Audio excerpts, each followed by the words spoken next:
کس کا ہے؟ تیرا تھا۔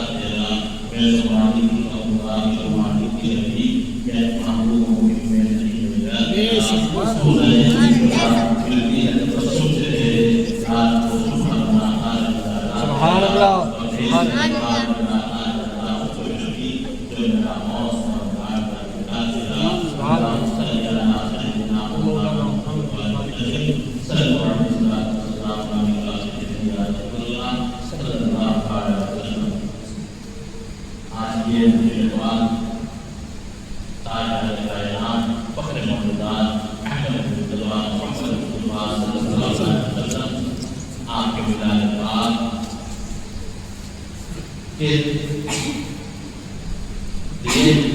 منعقد کی ہے۔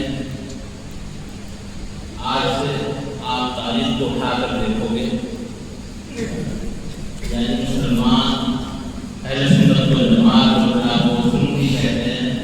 آپ تاریخ کو اٹھا کر دیکھو، اب سے 100 سال پہلے اٹھا لو، 200 سال پہلے، 300 سال پہلے، 400 سال پہلے، 500 سال پہلے، 600 سال پہلے، 700 سال پہلے، 800 سال پہلے بڑے بڑے محدث علماء ہوئے، وہ محفل علاج منعقد کیا کرتے تھے۔ کوئی آج کا یہ ہے، آج ہم نے مثال کے طور پہ کہتے ہوئے 100-50 سال سے میلاد منانا شروع کر دیا، یہ چیز ایسا نہیں ہے، بلکہ شاہ صاحب جسے دہلوی رحمۃ اللہ علیہ، جس پہ کسی کا اختلاف بھائی اعلیٰ حضرت مجدد الدین ملت اعلیٰ حضرت فاضل صاحب اختلاف کر سکتے ہو، بڑے لوگ کر لیتے ہیں، کہتے ہیں بھائی وہ تو بریلوی ہیں، بریلوی ہیں، بریلوی ہیں، ان کی بات مانتے، لیکن کون ہندوستان کے اندر ایک حدیث لے کر آنے والے وہ عظیم شان حدیث جنہیں شاہ اللہ صاحب محدث دہلوی رحمۃ اللہ علیہ کہا جاتا ہے۔ اب شاہ اللہ صاحب محدث دہلوی وہ ہیں کہ ہندوستان کے اندر آپ کسی بھی بڑے سے بڑے مدرسے میں آج کے ٹائم میں وہ کسی بھی مکتبہ میں گیا ہوں، ان کے جب استاد جب ان کے شہر میں کیا ہوگا، اب جیسے مرید ہیں کہ بھائی کس سے مرید ہو کہ آپ ان سے مرید ہیں، پھر ان کا پھر ان کے حضور کا شجرا پہنچتا ہے کون تھا۔ اسی طرح بیٹھ کے جو راؤ صاحب ہیں، یہاں راجپوت لوگ ہیں، ان کے شجرے کو مل جائیں گے کہ کس کی اولاد میں، کس کی اولاد میں، کس کی اولاد میں، کس کی اولاد میں، تو جب شجرا ملتا ہے نا کہ کس کے خاندان سے کس کو سے چلے آ رہے ہیں، فوراً پتہ چلتا ہے کہ وہاں سے یہ فلاں اس میں اولاد ہے، یہ فلاں بادشاہ کی اولاد ہے، فلاں ان کے اولاد ہے، تو مجھے پتہ چلتا ہے۔ اسی طرح جب کوئی محدث مفتی کو آپ پوچھو جاؤ مدرسے جاؤ کہ آپ کون ہیں، لیکن میں فلاں مولانا ہوں، فلاں مفتی ہوں، کہ آپ کے استاد کون تھے، فلاں تھے، کہ ان کے استاد کون تھے، وہ تھے، پھر ان کے استاد کون تھے، وہ تھے۔ جب ایسے کرتے کرتے کرتے پہنچو گے تو پھر جا کر آئے گا شاہ اللہ صاحب محدث دہلوی رحمۃ اللہ علیہ۔ پھر جب آپ پہنچو گے تو پھر ان سے کہو گے کہ یہ بتاؤ بھائی آپ مکتبہ دیوبند سے آپ تعلق رکھتے ہو، آپ کہتے ہو کہ دیوبندی ہیں، ایک کہہ رہے ہو چاہے حدیث تو چاہے وہ دیوبندی کہتے ہیں آپ کو، چاہے وہ اہل حدیث کہیں، چاہے آپ کو سنی کہیں، چاہے بریلوی کہیں، وہ کچھ بھی کہیں، شاہ اللہ صاحب محدث دہلوی کا سب اتفاق ہے۔ آپ کو بات نہیں بتانا چاہ رہا، بتانا میں مقصد جو ہے، مقصود یہ ہے کہ میں آپ کو جو بتانا چاہ رہا ہوں، میں یہ بتانا چاہ رہا کہ وہ شاہ اللہ صاحب محدث دہلوی پر جا کر سب کا اتفاق ہو جائے ہے نا۔ تو پھر جب ہم یہ کہیں گے کہ اعلیٰ حضرت فاضل بریلوی نے بات کہی تو وہی بات ہے کہ شاہ اللہ محدث دہلوی نے بات کہی، آ گئی نا بات سمجھ میں۔ تو شاہ اللہ صاحب محدث دہلوی رحمۃ اللہ علیہ، پھر ان کے شاگرد شاہ عبدالرحیم صاحب محدث دہلوی ہیں، پھر ان کے شاگرد شاہ ولی اللہ محدث دہلوی، پھر ان کے شاگرد جن کی تفسیر عزیزیہ ہیں وہ شاہ عبدالعزیز صاحب محدث دہلوی رحمۃ اللہ علیہ، مجدد الفاضل رحمۃ اللہ علیہ، حاجی امداد اللہ صاحب مہاجر مکی رحمۃ اللہ علیہ۔ اب جب آپ جس کو بھی دیکھو گے، اب حاجی امداد اللہ صاحب مہاجر مکی رحمۃ اللہ علیہ جو ہیں، حاجی امداد اللہ مہاجر مکی کون ہے؟ اب وہ بھی سن لو۔ حاجی امداد اللہ مہاجر مکی وہ ہیں اشرف علی تھانوی قاسم نانوتوی، رشید احمد گنگوئی اور خلیل احمد امبیڈکر کے پیر و مرشد ہیں. آگئی بات سمجھ میں؟ جی جو اپنے پیر سے ہٹے گا وہ پھر کہاں جا گا؟ جو تیرے در سے یار پھرتے ہیں در بدر یوں ہی خار پھرتے ہیں. آگے بات سمجھ میں؟ اب ان کی کتاب ہے فیصلہ ہفت مسئلہ. کیونکہ اب بھائی حضور کا میلاد تم مناؤ نہ مناؤ، حضور کی شان میں کوئی آپ کمی نہیں لا سکتے. وہ تو قرآن سے اللہ تعالیٰ نے کہتے ہیں وَرَفَعْنَا لَكَ ذِكْرَكَ، اے حبیب ہم نے آپ کی خاطر آپ کے ذکر کو بلند کر دیا. حضور کی شان تو وہ ہے کہ 70,000 فرشتے صبح کو آتے ہیں اور شام تک درود و سلام آپ کے مزار مبارک پر بھیجتے رہتے ہیں. پھر شام ہو جائے گی تو شام کو بھی 70,000 آ جائیں گے جو صبح تک درود و سلام بھیجتے رہتے ہیں. اور جس جماعت کا ایک بار نمبر آ گیا قیامت تک دوبارہ نمبر ہی نہیں آنا. تو ان کی شان کو میں اگر بیان بھی کروں، میں کسی بادشاہ کی تعریف کرنے لگوں تو بادشاہ کی تعریف کر کے اس بادشاہ خزانے میں کیا ہو جائے گی؟ میں اپنا تعلق بھی تو توڑوں گا. آگے بات سمجھ میں؟ اگر میں کسی کی مثال کے طور پہ آپ یہاں جیسے گاؤں میں چودھری صاحب ہوں، کوئی پردھان جی ہو، کوئی ہو، اب آج کیا گیا تیرا کوئی کام ہے کہ جائے پردھان جی کی تعریف کر، وہ اپنا ایک تو سیدھا کر لے گا. پردھان جی کا کیا فائدہ کرے گا؟ وہ پردھان منتری ہے، پردھان منتری کو آپ برا کہہ لو اچھا کہہ لو، اچھا کہو گے تو تمہیں کچھ دنیا کی فائدہ ہو جائے گا، برا کہو گے تو جیل میں بھی جا سکو. آگے بات سمجھئے؟ پردھان منتری کو آپ اس سے تو نہیں ہٹا سکتے. لیکن تاجدار کائنات فخر موجود احمد مجتبیٰ محمد مصطفیٰ صلی اللہ علیہ وسلم آپ کی شان یہ ہے. اللہ تبارک و تعالیٰ فرماتا ہے وَمَا رَمَيْتَ إِذْ رَمَيْتَ وَلَٰكِنَّ اللَّهَ رَمَىٰ. اے حبیب جو کنکریاں آپ نے پھینکی تھی، اب دیکھو اپنے محبوب کی اپنے حبیب کی شان کیسے بیان کر رہا ہے کہ کنکریاں کیا بات ہوئی کہ تبوک میں جب جنگ تبوک ہوئی تو اس میں یہ ہوا کہ ایک طرف تو صحابہ اکرام کا 10,000 کا لشکر تھا اور دوسری طرف 60,000 کا لشکر تھا. اب کیونکہ صحابہ اکرام بولتے جنگ بدر میں 313 کے 1000 کے مقابلے پر غالب آ گئے تھے. اب جس جنگ میں جس غزوے میں جاتے تھے تو تعداد میں کم ہوتے تھے لیکن غالب ہو جاتے تھے. لیکن ان کے معاملات کیا تھے؟ جب کوئی پریشانی آتی تھی تو حضور کے پاس جاتے تھے، یا رسول اللہ کیسے ہم لڑیں گے؟ ادھر سے تو اتنے ہیں، ادھر سے تو اتنے، یا رسول اللہ میری تلوار ٹوٹ گئی، یا رسول اللہ میرے ساتھ ہے نا، حضور دعا فرما دیتے تھے اور کامیاب ہو جاتے تھے. اب وہ فوج کو دیکھ رہے ہیں، ایک دوسرے کو دیکھتے ہیں، کہنے لگے آج جو ہے صفائے ہستی سے مٹا دیں گے. کچھ وقت کے لیے توجہ حضور سے ہٹ گئی، حضور سے توجہ ہٹ گئی. جب حضور سے توجہ ہٹی تو اب وہ 10,000 کا لشکر وہ تھا. حضرت ابو سفیان رضی اللہ تعالیٰ عنہ، ان کی شان یہ ہے کہ حضرت ابو سفیان جب 60,000 کے لشکر میں حضرت ابو سفیان کی تنازعات یہودی اور عیسائیوں کے 60,000 کے لشکر میں حضور کا ایک غلام کھل جائے تو 60,000 کا پیتا پانی ہو جاتا تھا.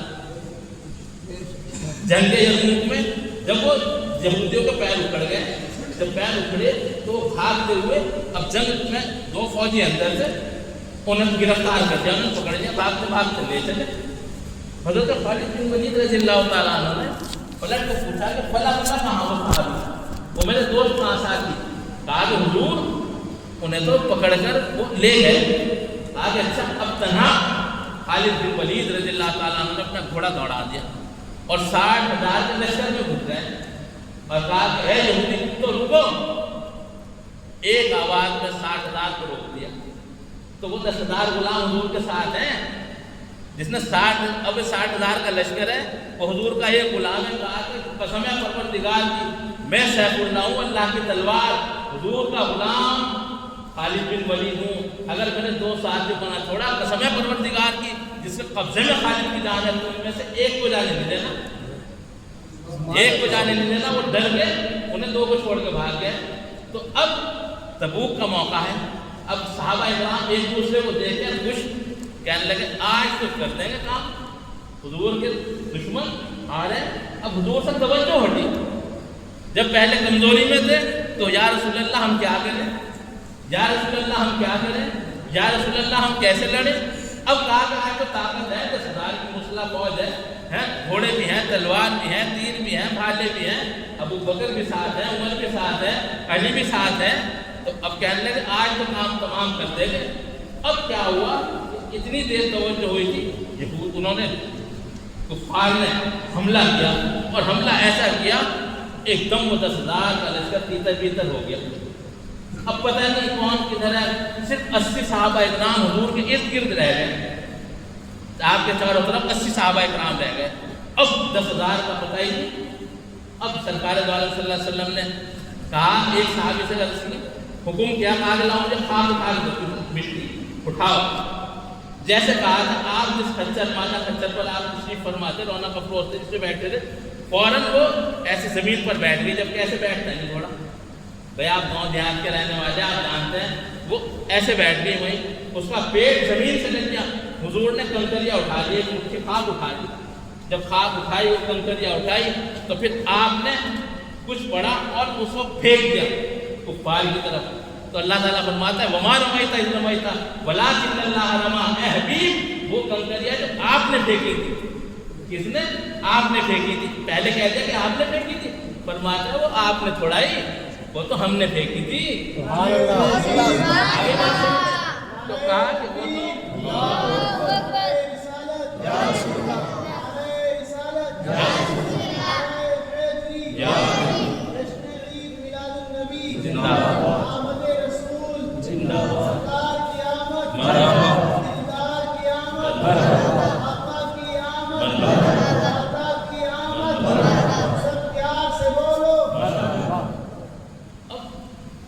جب آپ نے اٹھائی. اب آپ دیکھو آج کا ایک امتی کلمہ پڑھنے والا وہ یہ کہتا ہے کہ حضور کو کیا پتا, حضور کو یہ نہیں پتا, حضور کو یہ نہیں پتا, حضور کو یہ نہیں پتا, کل کیا ہوگا یہ نہیں پتا, پرسوں کیا ہوگا یہ نہیں پتا. آج سے 10-15 سال تک تو یہ رونا بہت ہی تھا. اب کیونکہ آپ کے پاس ملٹی میڈیا فون آ گئے, اینڈرائڈ فون آ گئے ہیں, آئی فون آپ کے پاس آ گئے, آئی پیڈ آ گئے. اب گوگل آپ کو دکھا رہا کہ کل اس ٹائم بارش ہوگی, تو کہہ رہا ہے ابھی کو نہیں پتا. گوگل بتا رہا کہ اس ٹائم ہوگی بارش ہے, تو کہہ رہا کہ راستے کا نہیں پتا ہے. تم نے میپ لگایا, کار میں بیٹھے, اب آپ کو پتا نہیں, اب آپ جا رہے ہو ایرو ادھر جا رہا, ادھر جا رہا, ادھر جا رہا, ادھر جا رہا, ادھر جا رہا, ادھر جا رہا. ایک دنیا میں یہودی کا بنایا ہوا تو تمہاری ایسی رہنمائی کرے, اور حضور کا محبوب جسے اللہ تبارک و تعالیٰ فرماتا ہے کہ اے حبیب, ہم نے یعنی الرحمن علم القرآن, رحمان نے اپنے محبوب کو قرآن سکھا دیا. وہ حبیب اسے یہ نہیں پتا ہے کل کو کیا ہوگا, بارش کب ہوگی, بادل کب آئیں گے. تو اس کا مطلب کیا تھا کہ بدعقیدگی نے ہمیں گھیر لیا تھا. آج معجزت نے آنکھیں کھول دی کہ دنیا دار تو تمہیں ایسا ایک آلہ بنا کر دے دے, ایک ایسی ایپ بنا کر تمہیں دے دے کہ تم اس میں سرچ کرو تو تمہیں پتہ چل جائے کہ بارش کس ٹائم ہوگی, کتنے % ہوگی, کتنے کلومیٹر. آپ یہاں سے چلیں, آپ کو پتا جہاں کو وہاں تک کا دکھا رہا. آپ اگر لکھنؤ تک کے لیے جا رہے ہیں نا, تو آپ یہاں کار سے بیٹھے, آپ نے میپ میں سیٹ کرا تو وہ دکھا رہا کس جگہ جام ہے, کس جگہ کھلا ہوا ہے, کس جگہ جام ہے, کس جگہ کھلا ہوا ہے. تو یہ کیا محبوب خدا, ارے حضور کو جامع کمالات بنا کر کے بھیجا ہے. دنیا کے اندر اگر کسی کے اندر کوئی کمال موجود ہے, وہ ایسا نہیں ہو سکتا کہ حضور کے اندر موجود نہ ہو, حضور کی شان میں موجود نہ ہو. پھر تم سوچتے ہو کہ ظالم مسلط ہو گئے, پٹو گے, جب تک اپنے راستے پر نہیں آنے کے. اب بات ہوتی, اب جو میں آپ کو بیان کرنا چاہ رہا تھا, بتانا چاہ رہا تھا, وہ کنکریاں. اب اس میں 10,000 صحابہ اکرام بھی ہیں, حضور کے غلام بھی ہیں. اب میں اگر یہاں سے کوئی مرچیں اٹھا کے یا کوئی کنکری اٹھا کے پھینکوں, کہنے کہ بھائی ان کے لگے, تو کہنے گلزار بھائی کے بھی لگیں گی, اس کے بھی لگیں گی. لیکن اب کنکریوں میں جب حضور نے دم کر دیا, تو اب اس نے حضور کے دوست کو بھی پہچان لیا, دشمن کو بھی پہچان لیا. اب وہ کہ وہ ایسے ہتھوڑوں کی طرح جو کفار تھے ان پہ برسنی شروع ہو گئی, ادھر برس رہی. وہ اپنے گھروں میں گھس گئے, کواڑ بند کر لیے, تو کواڑ بند کرنے کے بعد بھی ایسے لگ رہی تھی ہتھوڑے توڑ توڑ کے گھروں میں گھس گئے. ادھر صحابہ اکرام کا لشکر اکٹھا ہو گیا. اب آپ سوچو گے اتنی کنکری کیا کر سکتی ہے, تو اب قرآن پاک پڑھو. اب قرآن پاک میں جب آؤ گے نا, الم تر کیف فعل اصحاب الم تر کیف فعل ربک باصحاب الفیل, کیا حبیب آپ نے نہیں دیکھا, حضور کی جو ولادت ہوئی وہ 55 دن کے بعد ہوئی. ابھی حضور دنیا میں تشریف نہیں لائے, اب خدا کا کلام کیا کہہ رہا ہے؟ الم تر کیف فعل ربک باصحاب الفیل، اے حبیب مکرم کیا آپ نے نہیں دیکھا ہم نے اصحاب فیل کو کنکریوں سے کیسے مروا دیا؟ آگے بات سمجھ میں؟ کوئی کہنے والا اگر اعتراض کرے تو سب سے بڑی مضبوط دلیل قرآن ہے کہ وہ جتنی سی کنکری ابابیل نے ماری اور کہا کہ بھوسا بنا دیا، بھوسے کی طرح کر دیا، تو وہ تو ابابیل پھینکے تو ہاتھی کو نہ چھوڑے، اور حضور کا محبوب پھینکے تو کون بچ جائے گا؟ آگے بات سمجھ میں؟ تو جب تک ہم دین پر رہے تو ہم کامیاب رہے، جب تک میلاد کرتے رہے تو کامیاب رہے، جب تک ہمیں میت ہوئی میلاد کرا تو دل کو سکون مل گیا، شادی ہوئی میلاد کرا تو شادی کامیاب ہو گئی، کوئی پروگرام ہوا آپ نے کوئی ہوٹل کھولا کوئی کاروبار کھولا میلاد کرا تو کامیاب ہو گیا۔ بزرگوں نے ویسے ہی لکھا، بزرگ فرماتے ہیں کہ جب تم جس گھر میں میلاد ہو جائے تو 1 سال تک برکتیں نہیں جاتی اس گھر سے۔ سبحان اللہ۔ اب میں آتا ہوں وہیں ان کے پیر و مرشد کے پاس، اشرف علی تھانوی، قاسم نانوتوی، رشید احمد گنگوئی، خلیل احمد امبیڈوی، ان کے پیر و مرشد وہ کیا لکھتے ہیں فیصلہ مسئلہ کتاب میں؟ آپ فرماتے ہیں کہ فقیر کے ہاں سال میں 2 محفلیں خاص ہوتی ہیں۔ سبحان اللہ۔ اب 2 محفلیں خاص ہوتی ہیں، اور آج دیکھ لو کہ وہ کلمہ پڑھنے والا، حضور کا نام لینے والا ہے، حضور کے نام پہ چندہ کرنے والا، آج مثال کے طور پر آپ اگر میری عزت کر رہے ہیں، میرا ادب کر رہے ہیں تو کس بنیاد پہ کر رہے ہیں؟ یہ حضور کی اولاد ہے نا، اسی لیے تو کر رہے ہیں، ورنہ تو بدھیرے پھرے ہیں۔ آپ بتاؤ کہ کتنا بڑا نیتا آجا اس بستی میں، چوم لوگ ہاتھ کے بتا دو ہمارا کیوں چوم رہے کہ تعلق حضور سے، امام کے ہاتھ کیوں چوم رہے؟ تعلق حضور سے، نائب رسول ہے اس لیے ہاتھ چوما جا رہا کہ کون ہے؟ یہ نائب رسول ہے، حضور کے مصلی پہ کھڑا ہے، یہ نائب رسول ہے، اس لیے امام صاحب کے ہاتھ بھی چوم رہے، سر پہ ہاتھ بھی رکھوا رہے اور ان کی بات بھی مان رہے ہیں، ان کا ادب بھی کر رہے ہیں، ان کی آواز میں بات بھی نہیں کر رہے ہیں۔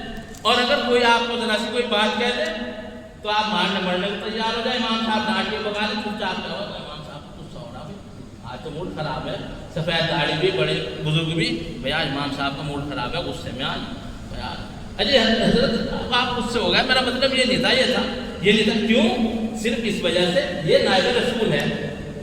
ارے جس کا تو کلمہ پڑھتا ہے، جس کے نام کے ٹکڑے کھاتا ہے، جس کے نام سے اٹھتا بیٹھتا ہے، جس کے نام سے تو عزت تو جنت کے دعوے کر رہا ہے، جس کے نام سے تو کہہ رہا ہے کہ میں جنت میں جاؤں گا، جس کے نام سے کہہ رہا ہے خدا کا دیدار کروں گا، اسی کے میلاد کا تو دشمن ہو رہا ہے، اسی کا نام کا دشمن ہو رہا، اسی کو تو بدعت بتا رہا۔ اب شاید وہ دب دبا پڑے اللہم صلی علی سیدنا مولانا محمد و علی محمد وعلی کل مال کی الصلاۃ والسلام علیک یا رسول اللہ۔ حاجی امداد اللہ محمد مکی رحمۃ اللہ علیہ آپ فرماتے ہیں فقیر کے ہاں سال کی 2 محفلیں خاص ہوتی ہیں۔ اب وہ محفلیں سنو کون کون سی؟ آپ فرماتے ہیں 10 محرم میں ذکر شہدائے کربلا ہے، پڑھدادا پیر تو کریں ذکر شہدائے کربلا، اور آج پڑھتے جو ہیں وہ کیا ہے؟ بدعت ہے۔ تو اب یہ بتاؤ کہ سلسلہ ہوئی جب سلسلہ کٹ گیا تو بچ گیا۔ پھر آپ فرماتے ہیں 12 ربیع الاول میں میلاد پاک حضور کا، بے شک، اور فقیر خود محفل میلاد منعقد کرتا ہے اور سلام و قیام میں لذت پاتا ہے، کھڑے ہو کے سلام پڑھنے میں لذت پاتا ہے، مزہ آتا ہے خوب، اور اسے باعث برکت اور رحمت جانتا ہے۔ مرید کہہ رہا ہے نے پیر صاحب کو کیا بتا، یہ تو بدعت ہے، ابے بدعتی پیر بنائے پھر رہا ہے، پھر تو ہمیں کہہ رہے ہیں بدعتی تم ہو، پیر خود کے بدعتی اور کہہ رہے ہیں ہمیں بدعتی۔ بھائی تمہارے قول کے حساب سے تو بدعت ہے، ہمارے قول تو حساب سے تو سنت ہے، بلکہ ضروری ہے۔ ان اللہ و ملائکتہ یصلون علی النبی یا ایھا الذین آمنوا صلوا علیہ وسلموا تسلیما، بے شک اللہ اور اس کے تمام فرشتے درود بھیجتے ہیں نبی کریم صلی اللہ علیہ وسلم پر۔ یا ایھا الذین آمنوا، اے ایمان والو۔ اب نماز آپ قرآن پاک میں دیکھو کہ زکوٰۃ کون دے؟ ایمان والو زکوٰۃ دو، ہے نماز کون پڑھو؟ ایمان والو نماز پڑھو، حج کون کرو؟ ایمان والو حج کرو، ہے ایمان والا کیا کرو؟ کہ ایمان والا عمرہ بھی کرے گا، ایمان والا کیا ہے کہ ظلم نہ کرو، ہے لیکن جب دوسروں سے خطاب ہوا یا ایھا الناس سے ہوا ہے، پھر یا ایھا الذین آمنوا وکونوا مع الصادقین، ایمان والو اللہ سے ڈرو اور سچوں کے ساتھ ہو جاؤ۔ یعنی جہاں ایمان والوں یعنی ایمان والوں کا ذکر ہو رہا تو کیا بات ہے، جب دین کے کسی رکن کا ذکر ہو رہا تو وہاں ایمان والا خطاب کیا جا رہا، اب جب درود و سلام کا ذکر ہوا تو اللہ تعالیٰ نے کہا یا ایھا آمنو، اے ایمان والو، صلو علیہ، تم بھی درود بھیجو، وسلموا تسلیما، اور خوب سلام بھیجو۔ تو ایمان والو سے تو مخاطب ہے اللہ تعالیٰ، جس پہ ہے ہی نہیں تو اسے کیوں کہنا کہ تم بھیج؟ وہ تو کہہ رہا میں تو بھیجتا ہی نہیں، وہ تو یا ایھا الناس میں آ رہا، ایمان والوں میں آنا ہی نہیں چاہ رہا ہو۔ جب ایمان والوں میں آئے گا تو پھر وہ کرے گا۔ اب یہ تو حاجی امداد اللہ مہاجر مکی۔ حضرت کچھ بچوں کا سوال تھا، انہیں جو ہے نا ایک جماعت کا ایک میر ہے، وہ ایک بول رہا تھا کہ صرف سلام پڑھنے کا حکم جو ہوگا نماز میں ہی ہے، نماز کے باہر سلام نہیں پڑھ سکتے۔ اچھا جی وہ بچے ہمارے پاس یہ بیٹھے ہوئے ہیں جن سے یہ سوال کیا تھا۔ ہاں تو ٹھیک ہے، اب وہی تو بتا رہا نا کہ فقیر سال میں 2 محفلیں منعقد کرتا ہے، سلام قیام میں لذت پاتا ہے، تو سلام قیام میں کھڑے ہو کے سلام کو ہی وہ نماز میں پڑھ رہے تھے، نماز میں تو بیٹھ کے پڑھا جائے سلام، السلام علیکم ایھا النبی۔ آ گئی بات سمجھ میں؟ آ گئی؟ جو اعتراض جو کر رہا نا، جو جس بھی مقصد فکر کا کر رہا، اور وہ اگر وہ کہہ رہا کہ میں ان کو نہیں مانتا، وہ کہہ کہ میں تو اہل حدیث ہوں، تو اہل حدیث شاہ عبداللہ محدث دہلوی کو مانتے۔ اب اس کی ان کی سنو، آپ کی کتاب ہے اخبار الاخیار، اخبار الاخیار میں آپ نے کیا کیا؟ اب کیا کہنا آپ کو کہ پیدائش منانا بدعت کہیں گے نا، اور عرس منانا بدعت۔ اب انہوں نے کتاب کے اندر کیا لکھا؟ کتاب کے اندر صرف کوئی اولیاء اللہ کے واقعات لائے ہو۔ انہوں نے کیا؟ تاریخ پیدائش اور تاریخ وصال، تاریخ پیدائش، تاریخ وصال۔ اتنا بڑا محدث ہے، اب وہ کیوں لا رہا بھائی؟ جب اسی کوئی ضرورت نہیں، بدعتی کا کام وہ لکھ کے جا رہا اور آپ کو ڈیٹ دے کے جا رہا ہے، فلاں بزرگ اس دن پیدا ہوئے تھے، وصال اس دن ہوا، فلاں بزرگ اس دن پیدا ہوئے تھے، وصال اس دن۔ اور جب انہوں نے پوری کتاب لکھ دی، اور پوری کتاب لکھنے کے بعد کیا کہتے ہیں؟ آپ اب تھوڑا سا ان کا علم وہ بتا دوں، آپ مکے اور مدینہ شریف میں آپ رہتے تھے، مدینہ شریف میں جب آپ رہتے تھے تو آپ نے کوئی بات نہیں، مدینہ شریف میں آپ رہتے تھے، وہاں علم حدیث آپ پڑھایا کرتے تھے، تو حضور پاک تشریف لائے اور کہا کہ عبدالحق تم ہندوستان چلے جاؤ، اور ہندوستان جا کے علم حدیث ہندوستان کے اندر پھیلاؤ۔ تو آپ رونے لگے، عرض کرنے لگے یا رسول اللہ، حضور جب میں کسی غم میں ہوتا ہوں، پریشانی میں ہوتا ہوں، تکلیف میں ہوتا ہوں، یا رسول اللہ میں آپ کے مزار پر حاضر ہوتا ہوں، حضور جب آپ کے مزار پر حاضر ہوتا ہوں تو سب غم گر جاتا ہوں، جتنے مسئلے ہیں وہ حل ہو جاتے ہیں۔ تو آپ کہا کہ اے عبدالحق تم ہندوستان چلے جاؤ، اور پیر کے دن رات کو درود شریف پڑھتے ہوئے سو جایا کرنا، ہم تمہیں اپنی کچہری میں بلا دیا کریں گے۔ شاہ عبداللہ محدث دہلوی کوئی چھوٹے عالم تھے، آپ سے پوچھا نماز کے مسائل، تو آپ فرماتے ہیں کہ 10,000 سے زیادہ تو نماز کے مسائل مجھے یاد ہے، 9 وقت جیسے 10,000 نماز کے مسائل ہوں یاد۔ آپ فرماتے ہیں سب کسی سے پوچھنے کی ضرورت نہیں پڑتی، تو وہ اتنا بڑا محدث ہے، کوئی ایسا نہیں ہے کہنے لگے جی کوئی ویسے ہی آج کل کے ملا جی ہوں گے، آج کل کے مفتی کے حالات ہم بھائی وہ بتائیں گے نا، آپ دانتوں کے تلے انگلی دبا لو گے، حالات یہ ہو چکے مفتیوں کے۔ آپ مفتی جو ہے تخصص فی الفقہ 2 سال کا کورس کر دیا، 7 سال اس نے مولویت پڑھی ہے، اور 2 سال میں کیا کرا مفتی بن گیا، کتنے 9 سال۔ اب 9ویں کلاس کے بچے کا آپ دیکھ لو کتنا وہ ہوگا، کتنی نالج ہوگی، P H D M Phil ہوئے ہیں، ایم ایس سی کرے ہوئے ہیں، بی ایڈ کرے ہوئے، تو پھر رہے سڑک ناپتے ہوئے پروٹیسٹ کر رہے ہیں، بیٹھے ہوئے ڈنڈے کھا رہے ہیں، لاٹھیں کھا رہے ہیں، اور جو 9ویں کلاس کا ہوگا وہ آپ کو بتاؤ کہ کون سے اس میں